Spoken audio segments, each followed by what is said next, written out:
Welcome back, everyone. Going into part 2 here of Drop Frames this week. Hi, Electrical Socket. How's it going? I need to get some fucking green tape. It bothers me now that I see it every time. Any Twitch news this week? I guess we'll start there. I haven't gone to the blog in a while. We had a bunch of people getting streamed for DMCA stuff getting banned rather, for streaming that Halo game that I actually streamed footage of that, so I didn't stream the game though, so I guess technically I'm fine. But I know Jericho. What the fuck was that all about? It was 343 basically. I think who issued the DMCA? Because I don't know if it was Microsoft, if it was Bungie, if it was 343 or what. I thought I heard Microsoft, but that could be inaccurate. Okay.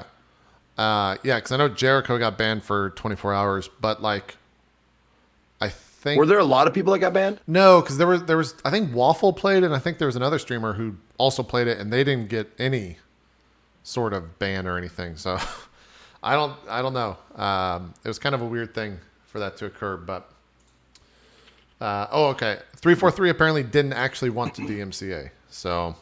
Summit also streamed it. So, you know... I was going to say something. Look, this is a chat comment. It's only the smaller streamers that got banned, you know? Take that, Tucker. Eat it, Tucker. Eat it. Anyways, that happened. That was kind of a whole shit show. I don't think there's anything else. There's new Twitch Prime games free this week, or this month. I Hope, Gone Home, Cluster Truck, Titan Souls, Psychonauts, and what? High Hell. I guess there are free games with Prime this month. Dude, that's not a bad list. Psychonauts and Titan Souls are both good. If you have not played Psychonauts ever, get it. Yeah, it's free with Twitch Prime. Anything else? Hey, that NFL or not NFL, that NBA 2K League launched yesterday. I think they had 10K viewers on like the premiere day or whatever that we were talking about last episode, I think 2 weeks ago. So that's a lot of money for 10K views. I don't know what their goals are there, or what their expectations were, but we'll see how long, I guess, that sticks around. Because hopefully, I guess, a season. Did they already announce the extensions on mobile? Because that's a thing. Oh yeah, that was March. I forgot how infrequently this blog is updated. I don't think there's anything else. Anything else Twitch news that you guys want to mention, talk about? It really hasn't been that much in the past 2 weeks. One kind of cool thing that we've seen on some streamers' networks, and I know I'm anxiously awaiting getting into the beta of it to see how it is they introduced the low latency beta. So apparently on some streams now, if you're in the right place and you have a solid enough connection to Twitch, like if your servers line up properly and the streamer has low latency checked, then you can get like 1 to 3 seconds delay, which is basically what the delay was back when I started. Yeah. Before they put in all those like redundancy systems that turned the delay to like 30 seconds for a while. But yeah, pretty cool. Like I am really looking forward to getting to that beta, because there's even to this day, there's still nothing more frustrating than asking a chat to question and then just sitting there awkwardly for 10 seconds. They're the answer. Yeah, as someone who's relied on chat a lot the past 24 hours for things like that, yeah, it would be nice if it was a 2-second delay rather than an 8 to 10 second for sure. Yeah, that's cool. Is that going out to everyone and they're just slowly rolling it out? Is that the plan? I think right now there was I was told like if I had opted in, so I think at one point maybe they sent something out for people to reply to. I totally missed that. But apparently there's a small group now that's doing it, and then they're going to be making sure that's all concrete. From what I've been hearing, it's been working great. So just like Bits took a few months to get out to everyone, I'm guessing it'll be the same with this. From what I understand, there's like some pretty significant architectural differences. Cool. So it's, this is hopefully a really big step in the right direction once it gets working. I'm going to check out Mixer's Twitter to see what things they've been announcing. I think it's kind of weird, just speaking about Mixer in general, to promote God of War on a Microsoft-owned streaming platform. That's kind of weird I don't know. Maybe it's just me. It's just a little. It's interesting, but the big consideration here you have to remember is money. Yeah. I guess it doesn't matter at the end of the day as long as they're using the platform, right? It doesn't fucking matter. Someone's getting paid, right? Yeah. They have that co-streaming thing now over there, where apparently you can just like add someone into your stream, or start a co-stream rather. This will open the co-stream page in this menu. Invite other broadcasters and set up the desired layout of the page. Oh, and then it just throws everyone onto your page, I guess is how that works. And they're not even asking me? That's bullshit. I know. You're just not involved in it. That's cool. Gotta trademark that shit. You do. You should try to trademark that. And I don't think there's really anything else, at least that I can think of. What is this college signing day thing that I've been seeing like everybody tweeting about? Do you know anything? What is this? I know about it in the sense of what it is, but not why it's on Twitch. I think they just reached out to Twitch and said like, hey, we'd love to work with you on this because you guys are hip with the kids. And that's the demographic I'm like we want to target. Getting fucking super jealous of all the tweets that I'm seeing of friends of mine like meeting all these fucking awesome people, and I'm getting more and more upset at all the pictures coming out. So it's over now. I know it's over, but Aurelian and Ninja were there. They were the three people from the Twitch world. And I had known, I think like Aaron told me about this a couple weeks back. But yeah, they met Michelle Obama, Bradley Cooper, Robert De Niro, Anthony Mackie, Nick Cannon, Carly Kloss. And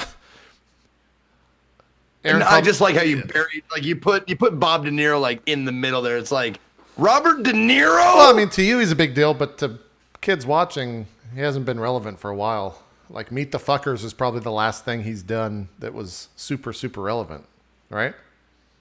Yeah. I guess. I know. He's a big deal. But for like sure. Yeah. Anyway. Aaron met Dikembe Mutombo. I hope I pronounced his name right. He's a basketball player, and she was like, "Yeah, I met this really nice person. I think he plays basketball or something." Oh yeah, what's his name? Dikembe Mutombo. And I'm like, Jesus Christ, Aaron. That guy is like a Hall of Famer, fucking legend. Blah blah blah. Yeah. It was a cool event. I think that was streamed on twitch.tv/Twitch, and I think the VOD still exists. It was about 3 hours long. The first hour, for whatever reason, the game that they chose for Ninja to play while they were doing these interviews was Cuphead. And so they were playing Cuphead while doing interviews, and Ninja was the one playing, and it was so funny because and also who was it? The guy from The Roots, who's on Jimmy Questlove. He was there. They interviewed him. Yeah. That was a good picture. I saw that picture. Yeah, and like it was so funny because they were talking about it, or they were talking to him about like national or college signing day where high schoolers sign for colleges, whatever, and they were asking him like, how important is education? Aaron was trying to keep a conversation, and he just goes, "I'm sorry, what is this game we're looking at? This game's gorgeous. What is this a Disney game? What is this game that we're seeing right here?" And then just like, "Oh yeah, this is Cuphead. It's really fucking hard." Is how he introduced it, and like everyone asked him about it. And I think only Nick Cannon played it, and he's like, "Fuck this game. This game's way too difficult. I'm not gonna try this shit." So yeah, I think that's over. But yeah, Ammunition, Ninja, and Aurelian have been tweeting out photos of different celebs they were hanging out with. They said a lot were there. I would get upset that I wasn't invited, but I didn't go to college. Yeah. I almost decided to buy airfare last night to go with her last minute because it was like I could meet all of those people, which would be pretty fucking cool, but I didn't want to be away from the stream. So I'll just live vicariously through the photos and through the stories that she'll probably tell me about those people.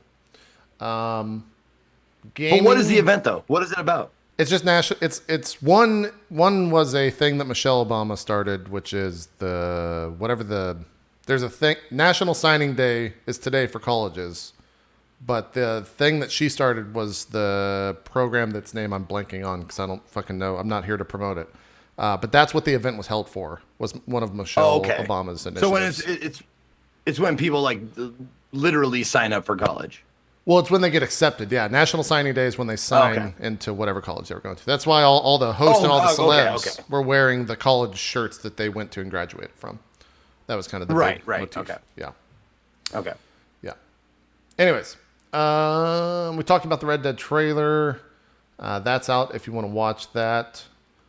There was some E3 news, and the reason I wanted to bring it up is because I'm sure Co got spammed about it. Where the Witcher devs basically confirmed that they will be showing a game at E3 this year.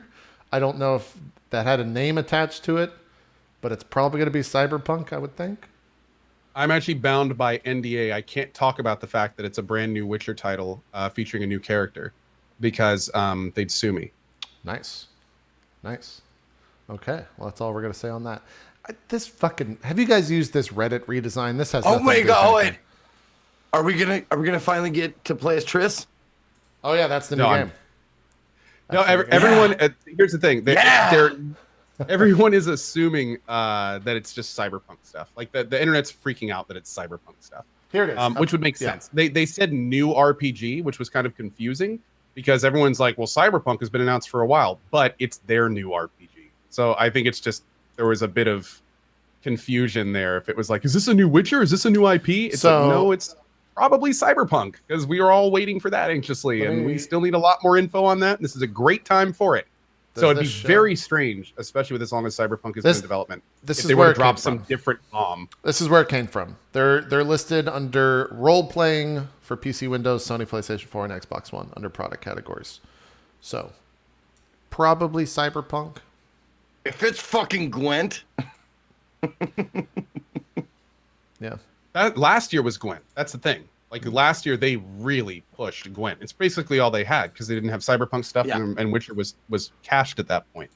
Yeah. So yeah, it's hopefully we're gonna get like some. I mean, optimistically, maybe some gameplay, some gameplay loop features. Yeah. I mean, hell, even if we get more cinematics, I think that would be enough for most. I just want to see the game. Yeah, just anything to point us in the right direction would be great. Yeah, I would just love also, this will be the first time we've hopefully heard about Cyberpunk stuff since all that kind of drama. I don't really want to call it drama, but the issues that have been going on in CDPR. So hopefully we'll hear some very optimistic things. Good stuff.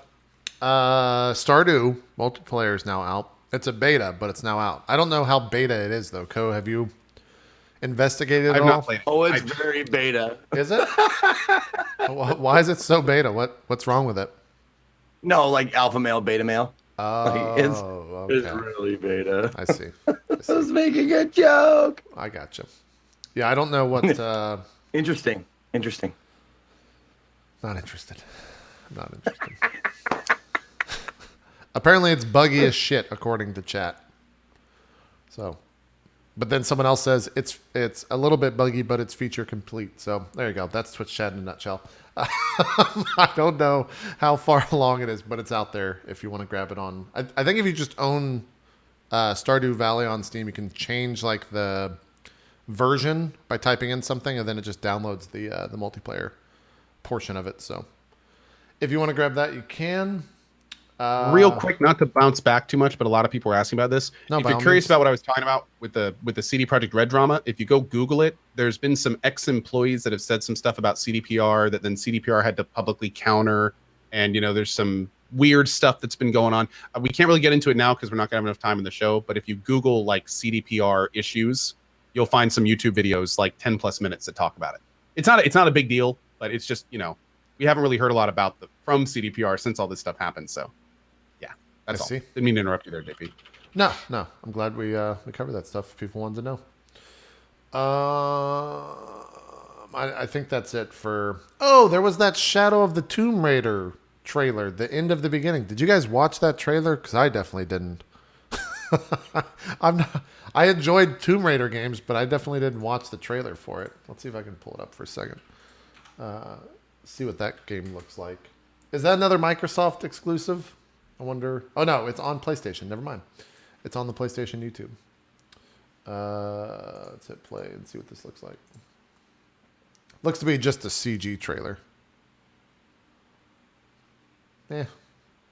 Looks like more Tomb Raider to me.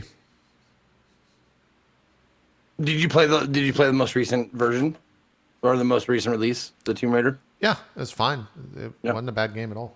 I enjoyed it for sure. Yeah. It came out a couple years ago, didn't it? Like, yeah, that was the game where everyone was freaking out about her hair, right? The NVIDIA HairWorks, I think, launched with that, and everyone was like, "Oh my god, her hair tech looks insane," if I remember correctly. Because that's what. Dude, if you've ever watched like a DVD like commentary or on like a Pixar or whatever, it's like hair fucking sucks to animate. Oh, I'm sure it's like terrible. Among the worst shit. Yeah. Yeah, it was the hair tech. Oh, it that was dude's about to AMD. get Kali mod over there. Yeah. Looks like Tomb Raider. Yeah. Seems cool. That's kind of weird about the Tomb Raider since the reboot. Every single one of them has just been like, oh, it's Tomb Raider. Yeah, it's a pretty good Tomb Raider game. Cool. Okay, next. Yeah. Every single one of them. And they try so hard to like reinvent the character and really make the story deep and add new characters in. But every single one of them, for some reason, it's just like, yep, it was an okay Tomb Raider game. Yeah, I mean, I don't know why. Well, she doesn't. I mean, like, Lara Croft as a character is great. Don't get me wrong, and this isn't a gender thing, but you have to make the comparison to another adventure series like Uncharted with Nathan Drake, and there's a humor and a swagger that I think that Tomb Raider could benefit from. Maybe. And that's why like Uncharted is, in my opinion, is like, it's not a better looking game, but it's a more fun game. It's got its own unique kind of spin on it. It's not just like, here's the story and characters. Like they've got their own little personalities, and then the characters are very different. And yeah, it's because Tomb Raider, the Croft in general is like, we've heard her story so many times. It's almost like the Batman origin story. Well, how many movies have like, okay, I know exactly who I'm dealing with. There's no murkiness in this character. We know exactly what her motivate. Like, it's just kind of the same over and over and over. Yeah. I mean, I'm not excited for it. It's definitely a game I'm that I gonna will play. play. It'll be great. Yeah. Like the last ones. Yeah. I don't want people to think we're just being too harsh. Like, fuck Tomb Raider. We're here for more male-driven games. No, that's not what we're saying at all. We're just like, it doesn't have the oomph as an Uncharted game. Well, I found myself like playing Uncharted. I found myself laughing, like having a good time. Like, right. Nathan Drake is like Nathan Fillion. He's like a charming kind of goofball adventure guy, and I think Lara Croft. Like, oh, that's the worst. Trying to pronounce her name for chat. Yeah, she lacks a certain goofiness. I think that is endearing. Like, that's why Indiana Jones is so great, because he's a fucking goofball sometimes. True, makes sense. Let me just see if there's anything else. People are asking, by the way, if we were going to talk about Infinity War at all. I don't really know if this is the platform for it, but it's good. Go see it. Zeke, I know, saw it. I don't think Co saw it. Fantastic. Yeah, it's good. Co hasn't seen a Marvel movie recently, though, so I don't know. Superhero. Yeah, I don't think he would have the. No, I actually in the last 3 months, I've seen every Marvel movie but Black Panther. Really? For the first time. Really? In the last 3 months, because I actually wanted we kind of ran out of shows to watch on Netflix. Yeah. So I wanted to watch like a series, because I don't like watching just one-off movies. Oh man, I like getting involved. So we started at. In fact, JP, if you remember, a few months ago, I pinged you on Skype and I was like, "Where do I get the list?" That's like, I want to watch them. I forgot about that. So yeah, I did. We watched through every single one of them in chronological order. Like, that's all what we did. of Ant-Man, Defender of the Universe, like the whole 9 yards. It was. I got to say this. Watching all those movies in that short period of time as a first timer, like, I was pretty blown away. You need to go see Infinity War. Go see it. I'm serious. Block out like 3 hours, honestly, and go see Infinity War. Like, I'm not kidding. Go see it this week.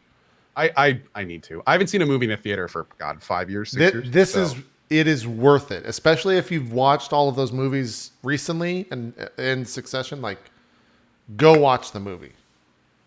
I guarantee you will be like, oh, that was a good decision. I'm glad I went and saw that.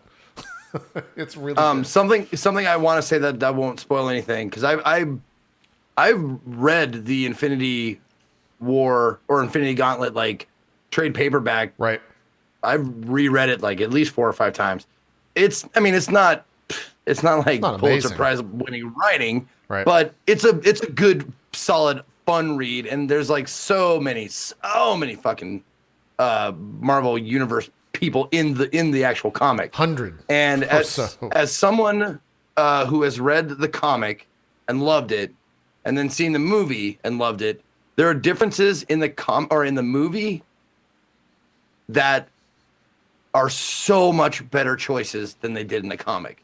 Like there's a whole like motivation in the comic that is, you're kind of like, you're talking about death. I guess yeah. Mm-hmm. Yeah. That was lame. Yep. Yeah. It's like, I guess I'll buy it, I suppose. But in this, it's like, that's way better. They should have did that in the comic. Yeah. It's one of those rare occasions when the first one could have plot-wise wasn't as solid or believable as the second, as the movie. I agree. Actually, don't go see it this week because Black Panther comes out. Panther first. Black Panther comes out in like the next week or two. Okay. And then watch that. It's super important to watch. And then go see Infinity War. Okay. I was actually going to ask that. Thank you, chat. I saw a lot of that in chat. I appreciate it. I forgot that came out this week. Man, it's good. It's a hell of a fucking for God of War and Infinity War to come out in the same like 2-week span. Man, we're pretty. Feel free to keep going. I'll be right back. Okay. I have no idea what big ass bee in here. I got to take care of this. A bee? Big ass bee? I think so. Oh, God. I had a bee buzz by my ear earlier today when I was outside watching the contractor cut this piece of metal. I hate bees, man. I'm not a fan of that shit. I freaked the fuck out. And he looks at me and he goes, "Are you okay?" Because I like dropped to the ground and dropped my phone and shit when it buzzed by me. Literally freaked out. He just goes, "Are you okay?" I'm like, "Yeah, I'm fine, man. Don't worry about it." Alexa, add a swarm of bees to my shopping list. Can you buy a swarm of bees? No, but it will add anything you want to the shopping list as long as it understands. Alexa, remove swarm of bees from my shopping list. You can get a bee swarm trap, which includes... Oh, I can't do that because I need to use the Alexa app, Zeke, you son of a bitch. Wow. You'd rather not answer that? I bet you wouldn't. Oh, you probably had... And I lost. Oh, you lost them? How did you get a bee? I wonder how many inside other your house? people I got with that. How'd you get a bee inside the house? You just had a door open or something? Same way I get wasps. I think there's a hole in one of our... You get wasps? What the fuck? Yeah, wasps are big around here, man. I would not live in that house. I'm never visiting. Fuck wasps, man. Fuck that shit. We got to talk about games Co has played. Yeah. I think we'll start with that. None of us have played Fortnite, so people were asking if we care about season 4 of Fortnite, but no. Do you think? I mean, should we? Like, should I like pick it up and give it a shot? Because I feel like we're not talking about the biggest game in the world right now, besides God of War. I mean, biggest game on Twitch, including God of War. Even though God of War, right? Yeah. Here's the thing, though. I mean, like it's not a bad game. By all weird means. Because Fortnite we've talked about 100 times already. It's a BR game. It's a BR game with a little building mechanic and a cartoony graphics and a bunch of different weapons. I mean, it's we've talked about this into the ground. Yeah. There's not like a whole lot more we can talk about. I will say this. And I don't feel like our audience is of the age to care about that. Like, it's a young crowd. Yes, yeah. But it's also it's one of the biggest crowds right now. It's the new Minecraft. In gaming. It's the new Minecraft on YouTube, at least. Where yes, all the people it's are replaced to watch Minecraft. it, and little kids are watching it and showing them to their moms, and now Fortnite little kid toys are coming out and stuff. Here's a really good example. Another Minecraft phenomenon. Here's a really good example of how big Fortnite /Ninja is right now on Twitch. A rebroadcast of his stream was averaging 55,000 viewers. That is a monumental day for the biggest streamers on Twitch aside from Ninja. But for Ninja, it's a fucking rebroadcast. So that kind of shows you how big that game is right now. 55,000 Yeah, just throw some ads in there and viewers. just printing money. Yeah. Just printing money. It's crazy. It's crazy. But what I was going to say is I do think it's pretty cool and exciting how Epic is supporting Fortnite with these seasons because, like, I saw someone make the comparison, like, PUBG put out a gun skin. Fortnite launched an entire new season where they changed their entire map through a story development of a comet crashing and like changed almost the game and added a ton of new skins and a ton of new fucking items and weapons to use in the game. And this is the fourth one they've done thus far. Yeah, but PUBG is realistic and Fortnite is not. Sure. You could say that all you want. I'm just saying Epic is doing a hell of a job supporting it where PUBG's like trying to catch up right now, I feel. And Fortnite's not even launched yet in China. Mobile. And like that's apparently been causing a lot of issues. And then it's like the development was already arguably not super quick, especially compared to a game like Fortnite and Epic Games. So yeah, it's kind of wild, man. I almost feel like Fortnite took like what PUBG could. Fortnite is what PUBG could have been if they had kind of gone a little bit more down that path. But yeah. Oh, and well. then I mean E3's coming, so get ready for BRs because you're going to see a lot of them. I'm actually excited for Battlefield BR. Like, think about it. Battlefield has everything that you want in a BR game in the actual game itself except BR. Like destructible buildings, entire fucking like Levolution bullshit that they've added in there. All that shit has been in Battlefield for the longest time. If they bring that into a BR game, that's going to be pretty sick. I'll definitely check that out. And the graphics, like the Frostbite engine is insane to begin with as well. So we'll see. Well, BR's just gonna be like everywhere. It's gonna just be just another game mode, like in like it's gonna be like team deathmatch, like that was in every multiplayer game. It's just gonna be that. It is. Nailed it. Which is fine. I was about to say, which is team deathmatch, capture the flag, battle royale. Yeah. All right. Let's talk. I'm trying to think of did we talk about a game like do we make up games that we think that would be cool to see in BR? We've done that BR a couple versions times. We did that. Yeah. Okay. Cool. Yeah, we've done that a couple times. I like doing that. Oh, VR. Go on. BR. I can add to VR. I bought the new Vive Pro. It's still in a box. I've had it for about a month. It's upstairs in a box. Oh, you bought the new one? Yeah. It's still in a box. So I don't have anything to report I hate to think that it was just like real hot shit for a while, and now it's just like no one's gonna make any games for it. It's still, in my opinion, man, it's still too bulky. It's just there's too many cables and it's too bulky. It's just not quite there yet. It's not quite Oh shit! Did you see like Swifter he posted stuff, about the Apple glasses? I retweeted that. Holy fuck! That stuff's very hard to believe. So I know it is, but if that shit's real, fuck. It's Apple apparently had leaked prototypes of their VR thing, and they were normal glasses, like they look like sunglasses, but each lens was 8,000 or like 8K, not 4K, but 8K, double 4K, and like to be able to fucking have that actually work is kind of crazy. I think he sees the beat. I think he's keep going. Do we even have that ocular capacity to have 8K in our eyeballs? Oh yeah. Yeah, but that's just kind of fucking crazy. Like those glasses are going to be more expensive than like the biggest TV that you can buy right now at the highest resolution by a large margin. So I just don't understand that. It'll be kind of crazy. Not the bees. Yeah. I was going to throw to BattleTech. So what have you been playing, Co? Yeah. I was going to throw to BattleTech. Yeah, I'm sorry. This bee has like a stealth level 100. Every time I get up, it just disappears. Yeah. I don't get it. That's actually the Wasp. Oh, BattleTech. Yeah. Hell yeah. It's Ant-Man and the Wasp. They live in your house, Co. It's because you're such a big fan. Yeah. All right. So here's how everything I've heard about BattleTech is that it's good, but that it's slow. and that's where I want to start because this show is all about me. I don't care what everyone else thinks. Is this game slow, Co? Yes. Fuck. What parts are slow about it? Why is it slow? Everything. It's a slow game. So, like, the XCOM comparisons are not there, or is it still XCOM-y? Well, here's the thing, dude. BattleTech has never been about fast.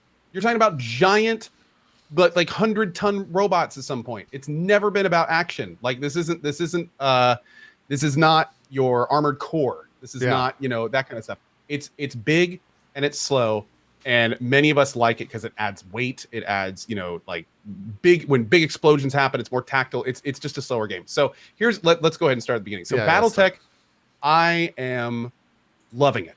I'm absolutely loving it. It is in some ways more complex than XCOM. It is in some ways much simpler than XCOM.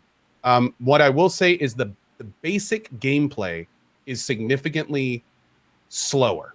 And the reason it is because not only are you fighting on like giant terrain areas and huge hulking robots, but in this, when you do a move like this, you're traversing hundreds of meters in some cases. Well, in XCOM, you feel like you're moving room to room. You're in cities, you're in structures. It feels like you're a SWAT team quickly moving through a bunch of different situations. Well, when you're out in the open like this, and there's not a lot of hard cover and buildings you just walk over and things like that, it's a flat playing field in a lot of ways outside of terrain stuff. So it's much less about tactics versus environment, and it's much more about tactics versus tactics. So in BattleTech, your tactics are really going to shine when you properly put the right mechs in front, when you have the proper mechs at the proper distances, when you're approaching enemy lances from different angles, when you're setting up, flanks and things like that. Where in XCOM, it's much more of like breach and clear in a lot of ways. And it's just like the pace is quicker. You're doing more. You're at ground level. Smaller things make a bigger difference. Lots of big things can happen super quick in XCOM. That doesn't really happen in this game unless enemy reinforcements drop near you or something, which isn't, maybe 1 or 2 times a mission. Now, all that being said, what I love about this game that I don't feel in XCOM is I feel like this game is so much more customizable. Also, it has a lot more of kind of the collect them all feel for loot hordes like myself. Nice. In this game, not only do you have your pilots, which each have 4 different skill trees, they can only get 3 major skills of 12, I think, and then you can progress down there. So there's the kind of skill tree perk system there. Then you have your lances, which are sets of 4 mechs. Now, this is where it gets a little complicated because every single mech can be refit from the ground up. You get to choose what components are armored. You get to choose what goes in it, what types of weapons based on the hard points. Then once you've spec'd each of your individual mechs, then you need to synergize them because it doesn't matter how good one mech is. It matters how your entire team is and how well it works together. Then on top of that, you have to match the right pilots with the right mechs with the right configurations. Some mechs have different configurations. There's also special equipment that can go in special slots. Different mechs have different armor, different places, different weapons in different areas. And it makes it so there's like this big level of customization that I feel that XCOM just doesn't have. Add that into the fact that you're slowly aggregating new and different types of mechs through the basic gameplay, the fact that missions are endless. There's endless repeatable missions. So you can go and farm as much as you want. You can travel to different planets and do different missions there. And then, of course, you have rarities like in Diablo. So every weapon can have a plus, plus, plus, or plus, plus, plus. And then each of those are random in terms of what they add to the weapons. And then if you, say, lose those weapons in combat, they're gone forever, which is pretty awesome. And then on top of that, you have things like lost tech, which is certain technology that has never been seen before. So when you get some of that stuff, it's like, holy shit. Like there are these weapons called Gauss rifles that you can get. Oh, you only can get in certain places. So if you lose one, it's gone forever. And it's just, it's a really, and then on top of that, there's a very Game of Thronesy main story that has some pretty significant twists and turns and very tough, unique missions. Some which have been like, oh my God, just, yeah, it's been a lot. So it's not for everyone, but as a XCOM plus BattleTech fan, this game is awesome. Like I'm loving it. For instance, I played God of War on a lighter difficulty so I could finish it in time for this game. Right. And I certainly really am glad I did that because So, is this game released? Yeah. Came out on the 24th. Early access or whatever. Yeah. It's released, but I got to say, it went right under the radar for most people. Like I'm one of the only big streamers playing it. Dan has been playing it a little bit, and a couple others, but everyone else has kind of passed it right by. It's really the kind of thing where you need to have an affinity for battle. That's what I was about to ask. Like, it's. Do I need to know about that universe before getting into it? Yeah, I'm a huge mecha fan. So this for me, plus the XCOM parts, it's just been a blast. Huh. Okay. Fuck. Yeah. I don't know if I'm gonna like it. It's a great game. If you're a BattleTech fan, I couldn't recommend it more. It's really cool. Did I ever get? Did they sponsor anyone to play it? No, I don't think so. I was never sponsored to play it, and I don't know of anyone who was. A few of us got an early copy, so we could play a little bit earlier. But as far as I know, it wasn't a sponsored kind of thing. Oh yeah, In Control plays it too. I was actually watching him play it yesterday. Yep, he has It's really interesting too, because I was watching In Control last night, and he is playing the game completely differently than me. Like different weapon types, different mech loadouts. He doesn't armor his mechs fully. He uses uses his weapons to overheat all the time. There's like an overheat and stability mechanic involved too. And it's really interesting because I was watching him last night and I play nothing like he does. And he doesn't play like I do. But we both are clearly making progress in the world doing our different things. So it's cool. It's cool. Also, you can see that we can put our logos in the game, which is fun. You said that it would be more beneficial to be a BattleTech fan. Is it? Can you play this just as like a turn-based strategy fan, like an XCOM fan? Yeah, that's like what I was absolutely you can. Okay. Yes, you certainly can.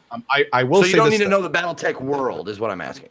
You don't need to. At all. No, it's the kind of thing where the interesting thing about the BattleTech world is it has existed for decades. It's been a tabletop game. It's been Mech Warrior. If you've ever heard of the Mech Warrior series, that takes place in the BattleTech universe. So a lot of the mechs that you see in this game, if you've played these other games, you'll go, dude, I know that mech. Like I've seen that before. Like a lot of those iconic giant hulking machines, you'll actually recognize. So it's cool to have that appreciation of them, but you don't need it. And a lot of times it's almost cooler if you don't know what to expect, because then every time you see a new mech, it's like, let me zoom in and look at this guy. Like, what is this? What does this guy do? What's his specialty? And that part is kind of cool. I will say this though. This game is difficult. Is there a difficulty? And there's a lot of strategy involved. And the first 10 hours of me playing it, I would repeatedly get stomped. It took me a good 20 hours to really get comfortable in this game, to the point where I can now I can do missions regularly without getting killed. But then again, I played a mission today where a giant hulking 75-ton, what was it? I don't even remember what it was. And it just walked over the edge of a ridge and it looked at one of my biggest mechs with this thing called an AC-20, which is basically like a tank cannon. Shot him right in the head and one shot him. Is there like a difficulty slider? On. Nope, there's no difficulty slider. You're kind of saying things that okay. I'll check it out today. I'll play it after the broadcast. We'll see if I like it. Because this is a game that I've been putting off. Because I wanted to jump in. Everyone's been saying like, oh, it's XCOM this, XCOM that, and then you were kind of like, yeah, you got to have an affinity for Mech Warrior, and now I don't know. I'm gonna check it out. Now, something that I really like about this game over XCOM is in XCOM, it's much more about picking your targets. But in this game, not only is it picking your targets, but then it's deciding where to attack them. Because what's really cool about Mech Warrior is you have two pools of HP. You have armor, which if you don't breach your armor, you don't do anything. But then you have structure under it. And anytime you expose a mech structure, every subsequent hit at that area has a chance to either blow up or trigger whatever in that structure. So it's the kind of thing where if you're going up against a giant missile mech and he's got, two torsos full of ammo for the two giant rocket launchers on his left and right arm, well, you could blow up one side of those torso, which will then cause all those missiles to explode and everything around there will take damage and the arm will blow off. And like all this crazy shit will happen just because you knew like that's the place to hit on that mech. And a lot of strategy like that comes in later in the game when you start having a bunch of mechs come at you and you have to pick and choose. Okay, I may not be able to kill all these guys, but who has the worst weapons so I can shoot those parts and disable those weapons? I see. Okay. And now it's crazy. How is the progression of new shit that they give you? Do they just dump all this shit on you all automatically or like all at once? Because that's really daunting for me to have to learn. It's daunting for everyone. Yeah, I agree. 100 new things like immediately. Yeah. What's good is there now in terms of the mechanics, they do give you easier missions at the beginning, and also they give you lighter tonnage mechs. You start with lower ton mechs, what are called light mechs, and you maybe get one or two medium. And those have less tonnage, they have less armor, they have fewer weapons to deal with. That because every time you fire, by the way, you don't just fire all your weapons every time. You have to pick and choose what weapons you fire to balance your heat versus your structure. You can multi-target, fire different weapons at different people at different ranges. So there's a lot of decision making that comes into that. Now that's the kind of stuff that you learn as you play. And at the beginning, thankfully, you don't have nearly as many options. So it kind of funnels you in a little bit. But I will say this is how it works. There's a main mission backbone. And as you go through the main mission backbone, it carries you through this galaxy you're in. And if you just keep doing main mission stuff, you will quickly find yourself underwater because you will get to a point where your mechs just can't keep up with what's going on. Tons of shit's happening. You just can't deal with it. But every single system you go to, there are randomized missions that repeat endlessly. And you can kind of do a few of those in between the story missions. In fact, they give you time a lot of times. They'll be like, hey, no main mission for a few side missions, so go get busy because you're a mercenary wing. And that's when you really kind of want to focus on learning and getting the stuff down and really looking at your mechs. And it can be a lot. And like I said, there's a learning curve. But man, once it all starts clicking and stuff, just like JP was talking about with God of War, when it starts clicking, it just starts feeling good. Yeah. Like when you come out of a really hard mission and none of your mechs have exposed parts or injuries, you're just like, you are damn right. Like it's a good feeling. It's a good feeling. You get that big victory feeling at the mission accomplished screen. A lot of people are saying that I need to edit the files to speed up the gameplay. Should I not do that, or is that actually something I should look into? The files? Yeah, they said that you can go in. Save files. No, you can go in and edit the game files itself so that the animations and stuff, the movement and stuff are actually faster. Is that something you could do that if you want to? I don't even know what that means, so maybe I should experience first.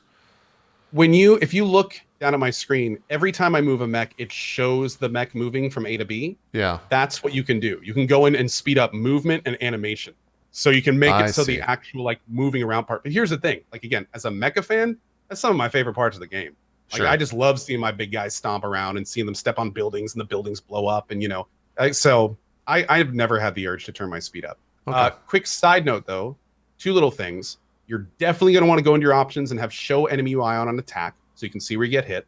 I wish I'd known that at the beginning. Okay. And then two, you want to make sure that you constantly are deleting your previous save files. Because just like many Unity games, Unity does not come with a built-in save system. You usually have to tack one on to Unity projects. And in this particular case, it is not the best save system. So as your saves pile up in the background, other parts of the game get slower and slower and slower. So you want to kind of make sure that you don't have a huge amount of save games. It's a little bit weird, and they're working on it. But it's hard when they're in this. Yeah. So weird. What were we going to ask? It's a Unity. No, it makes sense. Mm-hmm. Zeke, what were you gonna say? I was gonna ask if there is there any story to speak of, or is it just kind of here defeat all the bad guys? Oh no.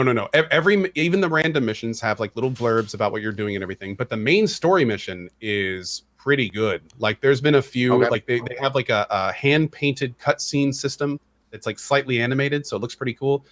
This isn't really a spoiler because you find about this in the very first intro thing, but basically you are a mercenary group that was hired by a fallen leader after she was basically betrayed and had her throne stolen from her.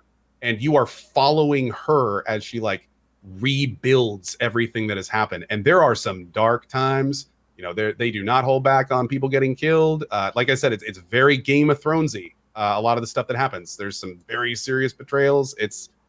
I'm actually really enjoying the main story. It's been good. And there's it's the kind of thing where there's a few characters where you're like, I cannot wait to kill that guy. I cannot wait to kill that guy. It's that kind of thing. Nice. So I take pleasure in gutting you, boy.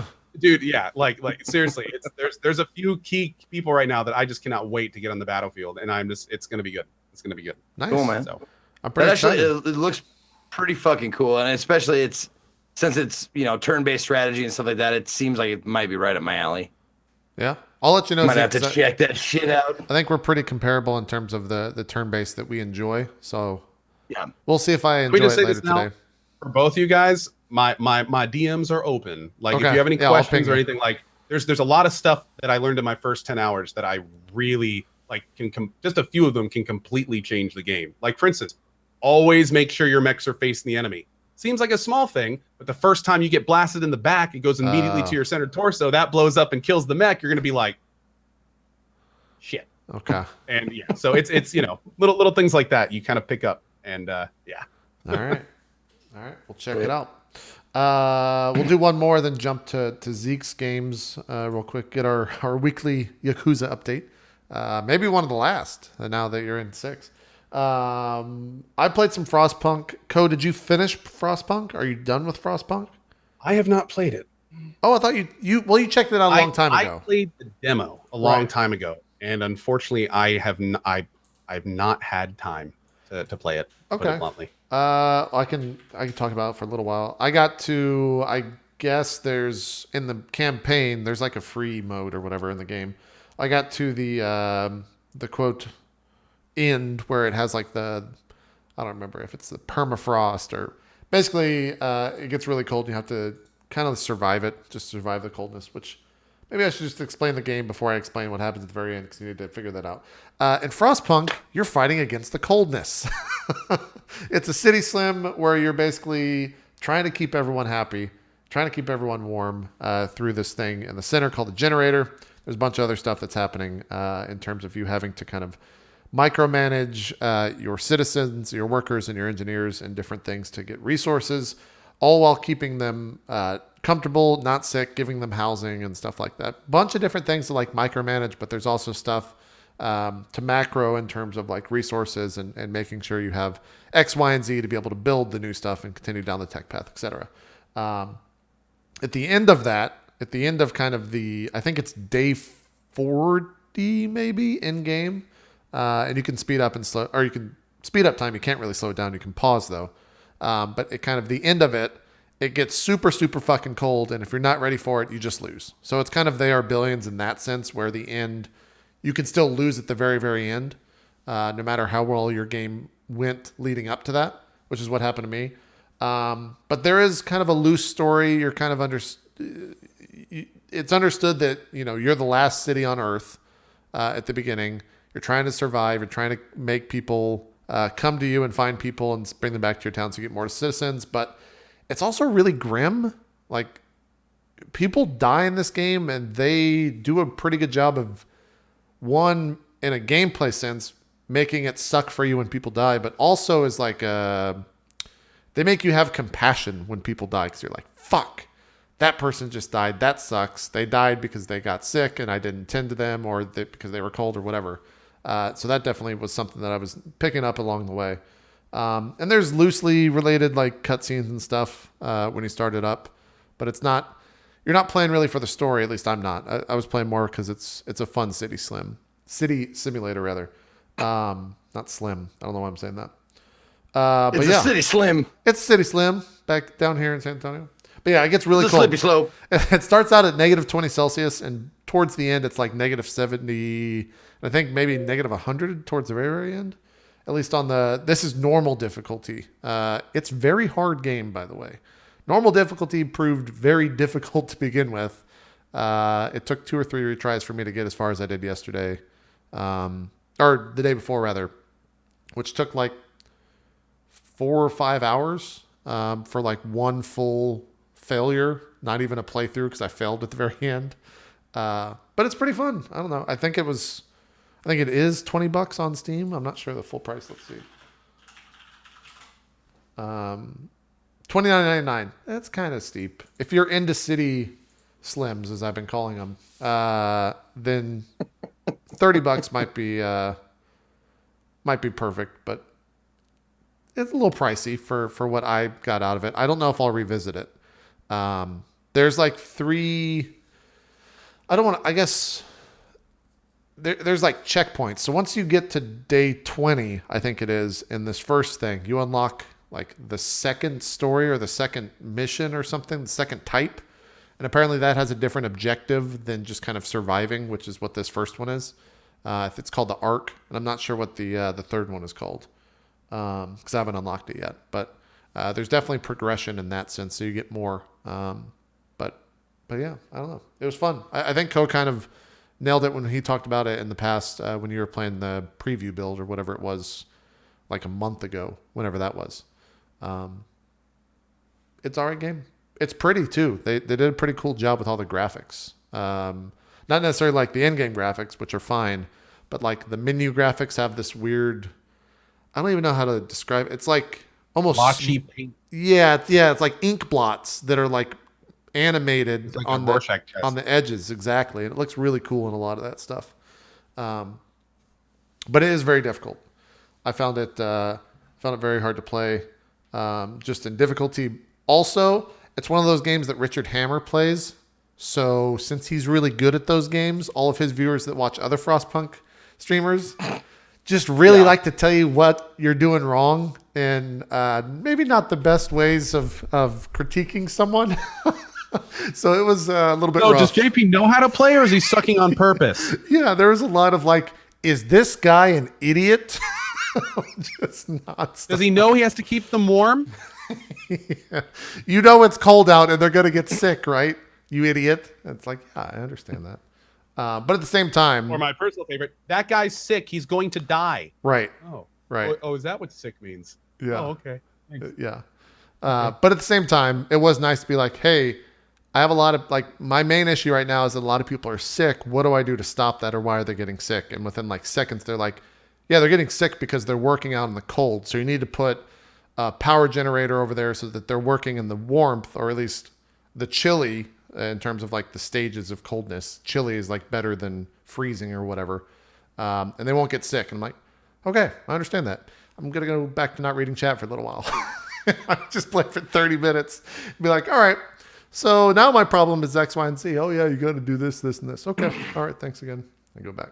So there was, there was some fun chat interaction, to say the least, but the game was fun. Like I booted it up off stream and like played for, I don't know, 20 or 30 minutes the other day because I had some time to kill. So I recommend it, but be careful when you stream it, because like there are diehard fans of this game that will tell you how bad you are really quickly. Kind of like they are Billions in that sense, where people just are really good at these games, and I'm definitely not, because there is a learning curve to them, without a doubt. So Frostpunk, $30 on Steam. Fuck. What's I wrong? still never checked out They Are Billions. Oh yeah, that's right. Was that game was in beta when we talked about it, right? Or was it done? No. It was early access. They had a lot to go. They want to put a single player campaign in and challenges, and I think it's still under significant work, if I'm not mistaken. Okay, I haven't touched on it or looked into it if they've done any updates on it, but I'm sure when they do, some streamer will jump in and we'll see it jump up in the viewer count. So that's when we'll know. Yeah. Okay, cool. Sure. So that's that. Are you planning on going back and revisiting it, Ko, when you finish your? I'd like to, but I have a big shit. project around the corner. So this is some of that graphic stuff, by the way, the little menu stuff, so people can see that. It looks really cool. You got a big project coming up, so you're not gonna have time, you said? Yeah. Makes sense. What? Another baby? That's it. No. Yeah. No. We'd like to announce that Ko and his wife are. Thanks, JP. No. For me, it's Pillars of Eternity too. Yeah. Oh, sure. Yeah. Is there anything to? I know you've been trucking along, but nothing really to report. Still trucking along in the Pillars of Eternity world. Yeah. Just to reiterate, Pillars of Eternity is an amazing game. I completed the first DLC for the first time. It rivaled a lot of the main stuff. The second DLC has been amazing so far. I'm just getting close to the end of that. I'm finally going to beat the game, which I did in my first playthrough. And then we have PoE 2 in like mere hours/days away. So and PoE 2, man, just like DOS 2 is to DOS, like PoE 2 is shaping up to be pretty incredible. Like every time they have a backer update, they say kind of big new features that are looking more and more awesome. So yeah, super excited for this. What's DOS? Divinity Original Sin. Oh, okay, I get it. DOS 2 was a very big improvement over DOS, right? In a lot of ways, and PoE 2 has a lot of fundamental improvements over PoE 1. too. Cool. So it's going to be interesting to see how it goes. Yeah, my biggest biggest issue with the first game was that the voice act. Like I just had to read, and now that they fixed PoE 2 where it's all voice acted, I'm like I kind of want to check it out. I'm on the fence still, so I might let you play it. I think. Well, I'm not going to say why I think that, but I'll let you play it maybe first, and then I'll report back and see if there's anything worth note. Because it's D&D-y, like it follows a little bit of the rule sets, and seems like it might be kind of fun messing around with that stuff. And in 2, it's voice acted. It's voice acted, exactly. Fully voice acted. Yeah. Yep. PoE 2 is fully voice acted. Every single line of dialogue is voice acted. You have a mobile base, and there's a ship mechanic now. They've completely redone how combat works. There's no longer multiple pools. There's just one health pool. There's no longer rested abilities. Every ability is per encounter now, so that really kind of opens up what you can do in combat. There's a full multi-class system, and every single class combination has its own indicator, and then every single class has subclasses. Nice. Okay. So like I'm playing, my plan for PoE 2 is to play a druid shapeshifter subclass, multi-classed with a shattered pillar monk, and then that's going to have like its own slew of things that it can do inside that umbrella. And there's like 55 classes now. I mean, it's just really, holy shit. Okay. Yeah. They've really upped the scope. So, and a new graphics engine, new way that items and stuff are done. There's a new overland map system. Like it just goes on and on and on and on. Yeah. Of the improvement. So. It should be noted also, this is Pillars of Eternity 1 footage. This is that you're PoE seeing 1. Here. Yeah. We can't. There's nothing to really show for PoE 2 yet because it's not out. Yes, I'm playing a druid plus monk multiclass, or a drunk. Right. Nice. I like it. Well, cool. Yeah, I'm getting. I think if I do enjoy BattleTech, that'll probably last like a week or so, maybe a little bit longer, and then I'll need a new game to jump into in the next couple of weeks. So maybe it'll be Pillar. Do you think story-wise I'll be able to just jump in? Do you think they're going to do a decent job of like telling you what happened? Well, they're going the DAI route, Dragon Age Inquisition, where you can either load in your game or you can use a system to choose the history of what goes into the game. So that's actually the whole reason I've been playing PoE 1 is so I can load that game into PoE 2. But from what I've understood, the building system is pretty thorough, and you kind of will get an idea about what the different outcomes could be and things like that and be able to choose. Okay. All right. Well, that's good to hear. We will see then. Zeke, you've been playing some Yakuza 6. We haven't talked about Yakuza 6 actually on this show yet. How are you liking it? A lot of people said you weren't going to enjoy it, right? Like they told you it's not that good compared to other games, or I remember something like that. There are definite fuck ups that they did in this game. Yakuza 0, if you compare, because Yakuza 0 is the most recent one before 6, and they did everything fucking right in 0, and then take all the right shit, or not all of it, excuse me, take a good chunk of the shit they did right in 0 and just throw it out. Don't even put it in 6. Like, no dancing minigame. Oh god, what else am I pissed off about? No gambling at all. Like except mahjong, if you count that, which I don't. No poker, no dice, no fucking gambling. That was my main source of income. That's how I would get money in this game. You can get money by doing the clan. There's a clan mini game in it, but other than that, they make getting cash far more difficult than in previous games, like any of the previous games. You don't need a shitload of cash in this. I mean, they don't make it completely necessary to have a lot of cash, but I find myself always strapped because beating up enemies, unless you pump up there's a skill of like you get more money when you beat up enemies, and you can pump that up like 4 times with like experience points and whatnot.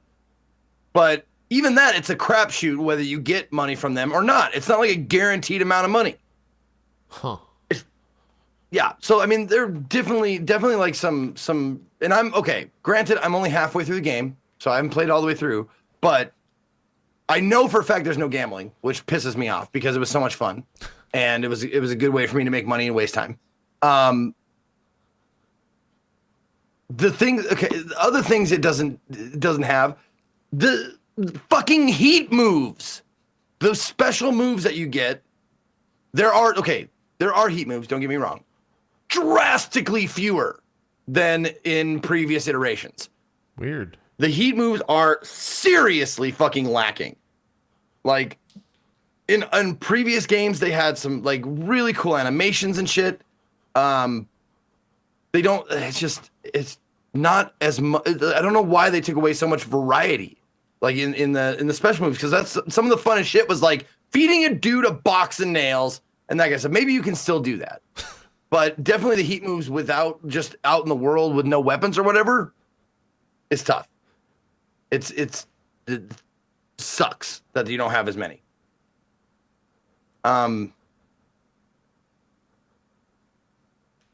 Everything else is fine. The story is fine. Was 6 created after 0 in the sense of development? I think 0 and 6 both have the same engine, I want to say. Huh. Weird. Okay. I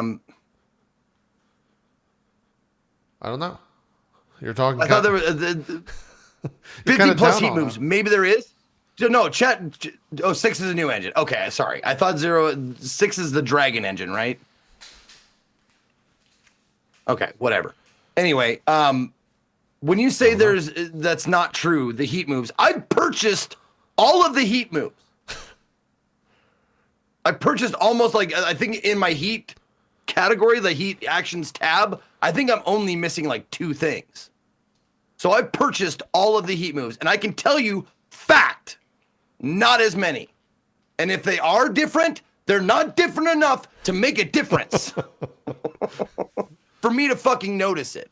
Huh. I mean, there's cool like environmental specific heat moves, like the microwave and the bridge and the train and shit like that. But you have to be in a specific spot. That kind of shit. Anyway, all the complaints aside, the story is still fucking good. It's really good. It's a great story, very well voice acted. For some reason the mocap doesn't seem like it's as good as it was in 0. And maybe I'm just out of my mind, but the mocap in 0 was so fucking good, and this one like doesn't seem nearly as good for whatever reason. I don't know. I want. Was it the same devs and everything? Yeah. People are saying that it's a new engine, so I wonder if that was where the dev time went, was to make the new engine work and less to actual gameplay content. I don't know. Yeah. I'm sure there's many of articles and theories out there from Yakuza fans as to why this is the way it is. I will say that Kiryu's scowl technology is pretty cutting edge. His scowl is awesome. It's breathtaking. They don't blink in 6 either. That's a good call. The characters don't blink. You look at them and they're just like wide-eyed staring at you without blinking. That's weird. It just sucks because it seems like 6 took a step back from 0. In terms of like variety and like fun shit to do. Like I don't think, maybe I'm wrong. Maybe I've avoided it or didn't see it, but there's no pocket racing, I don't think. Uh-oh. Co's out. I don't think there's any pocket racing in it either. Unacceptable. Yeah. Yeah. It is kind of unacceptable. The karaoke is still good. The songs are fucking fun as shit to do. It's easy to get around, which is nice. You don't like some of the previous Yakuza games have suffered from like people on the street being obstacles that you have to fucking like. It's just frustrating to get around. This one, you just knock them the fuck over and you can go. It's nice. It's beautiful. Like the environment, Kamurocho has never looked better. It looks fucking awesome. It's like it's just lights and sounds and when it gets wet, it's very good water tech. It's awesome. It's really, really, really pretty to look at. Huh. And of course, music the Yakuza games have, like, I can't even think of another game or game series where they nail the music time and fucking time again. The background music, the going from like the bar, like loungy music, to like fucking battle ass music, to like, you know, hard hitting EDM music. It's just really, really good. They nail it every fucking time. I will say one improvement they did do, which I'm surprised you're like, it's not taking up most of the clip here. Cutscenes? Live chat. What? Is that the live chat? Is that the cam girl stuff? With girls. Oh, okay. Yeah. Chat was spamming a bunch of that. Yeah. Cam girls, dude. That is fucking fun and hilarious. It is so fucking good. Can I get a shout out to Sexbot 9000? Sexbot 9000, I know you're out there. God. I love you, bro. Fusion is imminent. He's just one of the chatters. And when you look at the other people in the chat room with you that are like supposedly viewing this cam girl with you, right? The chat is very, very accurate to people chatting. It's Twitch chat, it's Chatterbait chat, it's whatever chat. Weird. It's really accurate, which makes it just hilarious and fun. Yeah. But it's a really fun game. Where does it fall in the series so far? Yeah, Zero is my favorite. Okay. Zero is my favorite. Followed by Kiwami, but it's tough to say that because it's a remake. But it's really good. So 0, Kiwami, 3, 2, 6, and then 5 and 4. Wow, that far down. And you have not played Kiwami 2, right? It's not out yet. Kiwami 2 hasn't come out yet. Oh, that's right. That's in August, I believe. Yeah. Yep. Huh. So it's good, but it's just disappointing that they took out so much stuff. I heard they had to like there was budget because of there's big name voice actors in it. Possibly could be a reason. They spent a lot of time in the clan war mini game, which is kind of like the real estate mini game, in that you don't have to do it, but it's the best way to make money, kind of a thing. And I don't really care to do it, but it's just I don't know. It's still good, but it's not nearly as good as 0, which came out previously. All right. You didn't mention this, but I'm actually curious because I've heard a bunch of people talking about it, but I don't know anything about the game. You did a sponsored stream for the Sword of Ditto. Was this game any good? Oh yes, the Swords of Ditto. That's right. I forgot about that. Yeah, is this game any good? This is not sponsored, by the way, so he can say whatever he wants. We just have to say that. It is actually a very good game. I would recommend it playing co-op, local co-op if you can. I'm not sure why they don't do online co-op. Apparently, network. We should ask Rami about that. That's what we should ask Rami is why the fuck do indie devs not do a bunch of online co-op? The answer is probably because network stuff is difficult. I'm sure. Yep, I'm guessing so as well. That's like a whole nother can of worms to be talking about over the internet multiplayer. But we need to have Rami back on, and that's what we should ask him is fucking local co-op, man. We need online co-op everywhere. Anyways, continue about the game. Sorry. Local co-op assumes that like video gamers have friends, which in a lot of cases we don't. No, not so much. 0 friends. Yeah. No, I like when I do local co-op, I have one friend. There he is. Like that's the only friend I have in person that will come plays video game with me. Yeah. That's mostly true. But Swords of Ditto is a fun local co-op game with roguelike elements. The progression is strange. It's a roguelite, so when you die, you lose like a lot of shit, but you keep your level. However, when you come back and get resurrected, or not resurrected, but whatever, you start a new game with the same characters, you keep your level, but the monsters level up too, which kind of, you'd think, like, defeats the purpose. So it just gets harder when you die? Is that what you're saying? Yeah, not necessarily. Yeah, it just the monsters keep up with you. I see. Which I don't understand why they would give you your level ups and not just start you at first level again or something like that. I don't know, man. But it's strange. It's strange. However, the gameplay is solid. It's the gameplay is solid. It plays very much like a Zelda game. In that you have items that you can use, bombs, fucking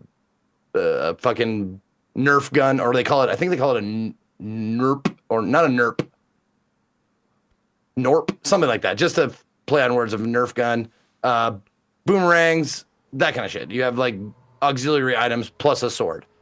The story is meh. It's decent story. Nothing too revolutionary. The graphics are really cool, very cartoony, very much like Adventure Time, kind of cartoony graphics. But yeah, what's going on? I was listening to this guy Saw. Oh, okay. He's cutting tile and it's really fucking loud. Okay, cool. Yeah, I saw. Yeah, but I would definitely recommend playing it if you can, local co-op with a buddy. Okay. Yeah. Well, cool. Because you can do strategy stuff. Because like hitting enemies in the back does more damage. Sometimes they have a shield in front, so your guys like baiting them while you go around to the back and slash them and stuff. So there's definitely like duo strategies that you can do. Okay. Huh. How much is it, by the way? Do you know? I do. Real quick. I got it right here. In fact, it is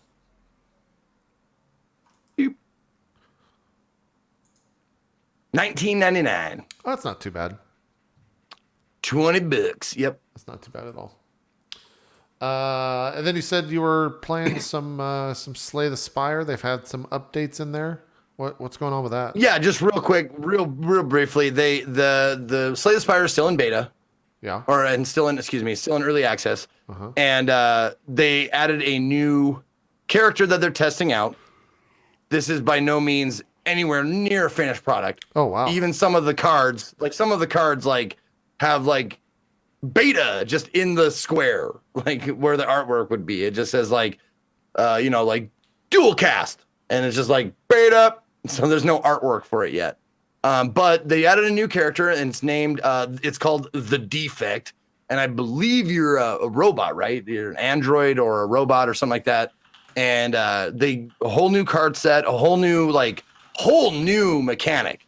Like the first two, the Ironclad and the Silent, they had different cards, but similar styles of play, where you like play a card and blah blah blah. This guy has orbs that you have to kind of get used to, which are static. Like in Magic the Gathering, they'd be kind of like enchantments. The orbs over your head, yeah, that's it right there. Yeah, the orbs over your head have different abilities like lightning, frost, plasma, and that kind of stuff. Each one does a different thing. They have passive effects. So if you have a lightning orb, at the end of your turn, the lightning orb will do 3 damage. If you have a frost orb, at the end of your turn, you get 2 block. If you have a plasma orb, at the beginning of your turn, you get 1 extra mana, basically, 1 extra energy. And then they rotate, like if you evoke them, basically, you use a charge on them and they disappear, but they do like a bonus thing, like a lightning. Instead of it'll disappear, but it will evoke itself, which means it'll do 8 damage instead of just the 3 normally.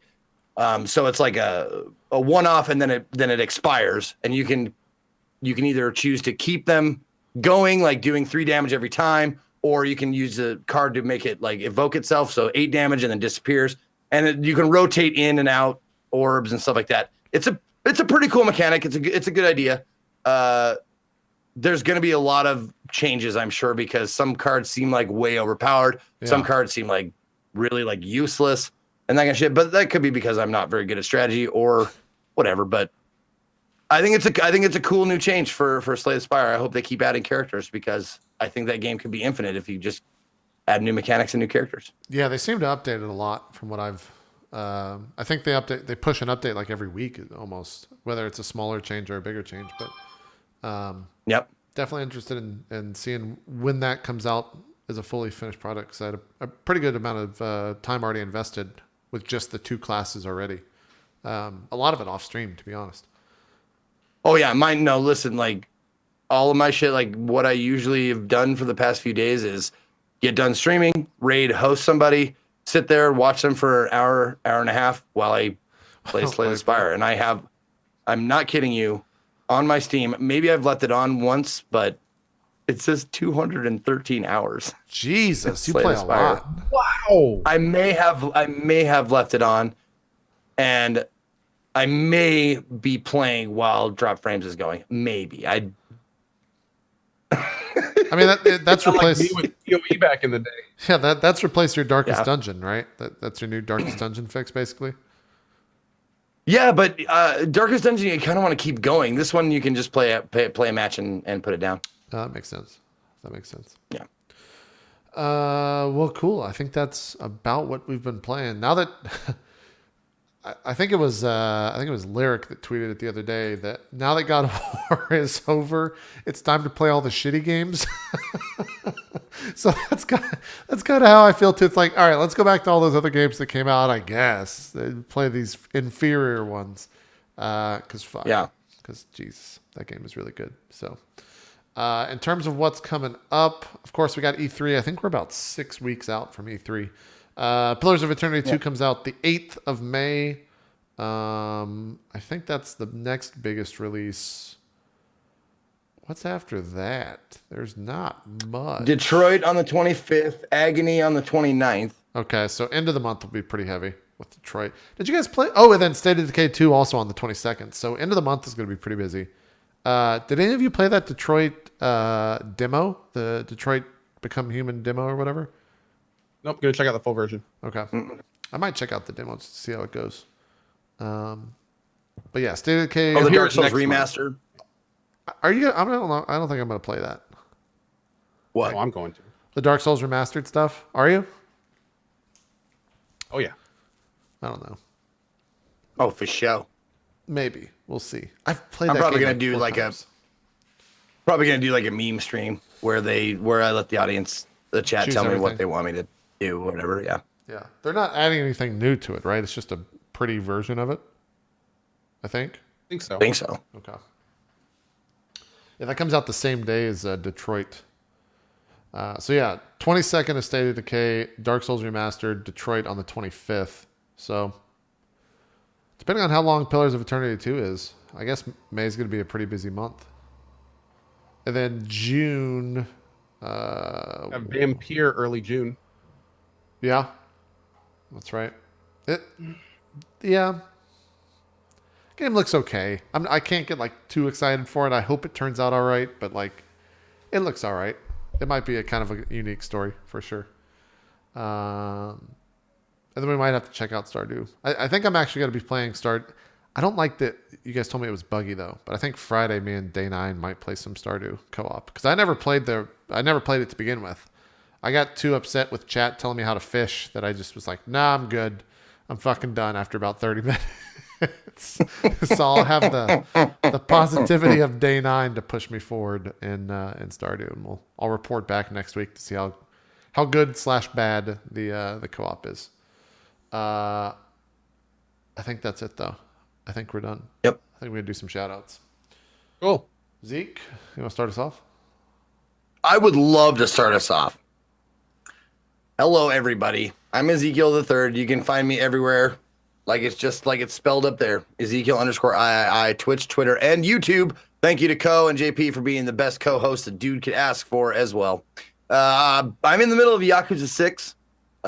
Halfway through. I'm guessing like maybe 3-4 more broadcasts, and then we'll be completing it. After that, it will be Indie Week. I will be doing 5 full days of nothing but Indie Sunday style days, which means I will be playing anywhere from 2 to 6 different indie games, and you guys get to pick which order I play them in, and so on and so forth. So, nice. Hopefully, I'll see you during those times. But most importantly, today in 1 hour, you don't want to miss it. Montana boys are back. Me and the Sour Kool-Aid Show are going back to Hope County, Montana. And we're gonna fuck some shit up, and we're gonna get drunk. I got a fresh baba. Oh, Got a fresh baba for today. So if you wanna join me and DP, that'll be in 1 hour. my channel and his channel. So thanks. That's all. Awesome. Mr. Co Carnage, some shout outs, sir. Sure. As first of all, big thanks to Zeke and JP as always. It's been a blast. Love the three host shows. I am Co. You can find me every single day streaming at 8 a.m. EDT on my channel. We've got a day of PoE 1 tomorrow. And for those that are interested in PoE 2, make sure check out my Twitter maybe a little bit tonight, early morning. We have some stuff to talk about concerning PoE 2, but not yet. And until that time, again, we'll be doing PoE 2, a big potentially 100% run coming up. So would love to see you there for it. And that plus Battletech is pretty much my channel for the next little bit. So yeah, that and drop frames. So again, thank you guys for watching and see you next time. Awesome stuff.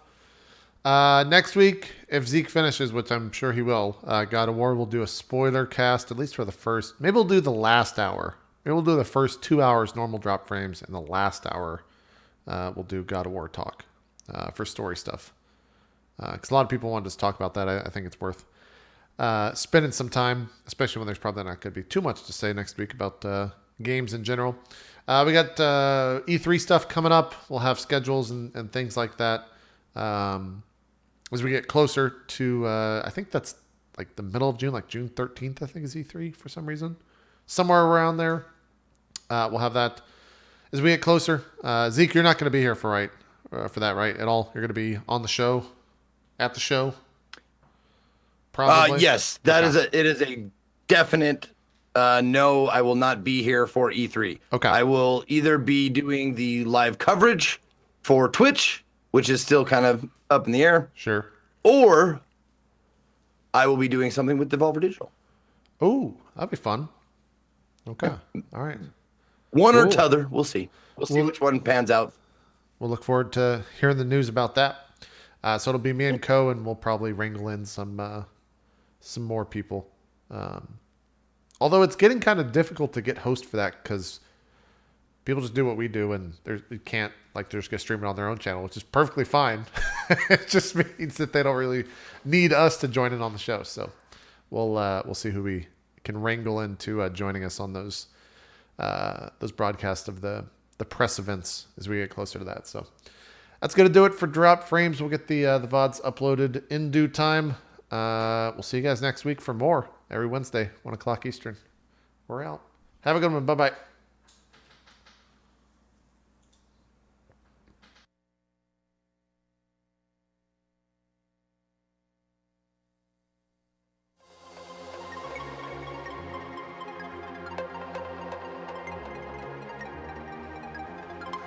All right, guys, that's going to do it for Drop Frames, but the stream's just starting.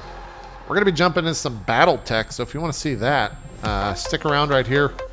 I need a couple minutes to go get some to drink, see what's going on with the house and the construction and stuff like that.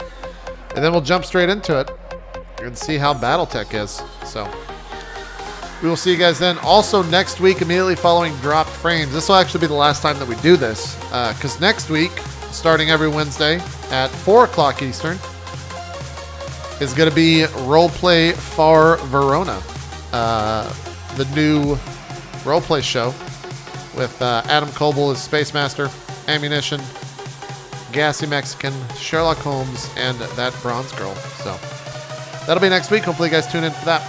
But for now, we're going to swap over to some Battletech. Just give me a couple minutes. The stream's got to go down for a very small amount of time so I can load over into OBS, and we'll get started with the broadcast. We'll see you guys then in about 10 minutes with Battletech.